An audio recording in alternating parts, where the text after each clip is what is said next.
My name is Maria O'Brien. I'm a final year PhD student in Trinity College in the School of Chemistry in the Amber Centre, and I'm currently on the Enterprise Partnership Scheme with the Irish Research Council in collaboration with Intel Ireland.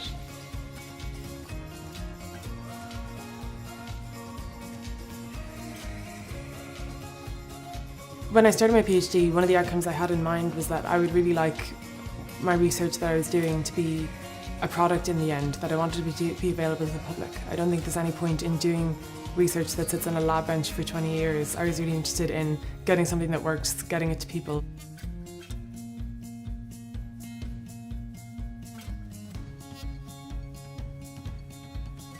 When I was in my undergraduate, I had the opportunity to do a couple of different internships in different research labs.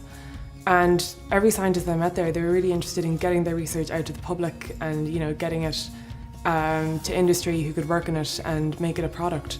So I was really interested in doing my PhD in collaboration with industry so I could have that from day one.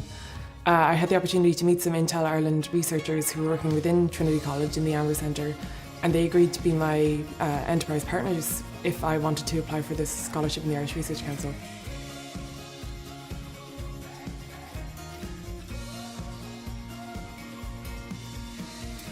There's a couple of different things to balance. As a PhD student, you of course have your research, and I would collaborate both with my research group and with the Intel Ireland researchers that I work with. On an average week, I would have a meeting with my professor and a meeting with my Intel Ireland mentor, just to discuss what projects I'm doing, how they feed into our long-term plans, how they fit into Intel's goals, and how they feed into my own thesis work. The other half of it then would be a lot of administrative or teaching that even the Irish Research Council encourages you to do because it will help your career as you go forward. So there's a lot of planning and organisation with that as well.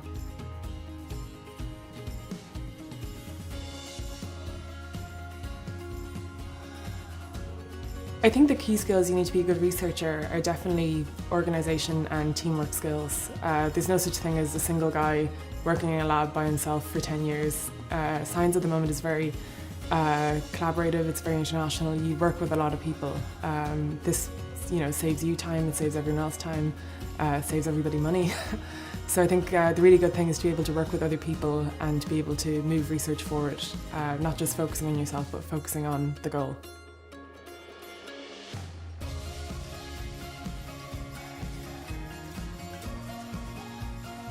So first of all, and probably most importantly to any student applying to an Irish Research Council grant, they do provide financial support, and if you want to do a PhD anywhere, you can't do it if you're broke, and they do help a lot with that. But it's not just that, they also offer a lot of support networks, they offer a lot of meetups with other researchers, things like that. I would say the most important support that they've given me is that they funded my trip to the Lindau Nobel Laureate meeting last summer. This meant that I got to meet 30 physics Nobel laureates and a couple of hundred young physics researchers like myself. Opening to that kind of network you just don't get with any other partner.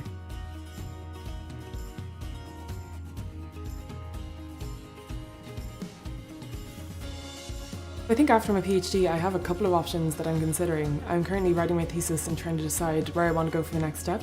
Some of the options that are open to me would be to stay in academia and do a postdoc. But there's also, because I've been working with industry, there's the option to go work in industry and work on a product. There's options to go into scientific publishing or something like that, scientific administration and outreach. Or even because of all the data analytics skills that I've developed, there's lots of positions there as well. So I think having such a broad background in my PhD has really benefited me, and hopefully will keep my options open in the future.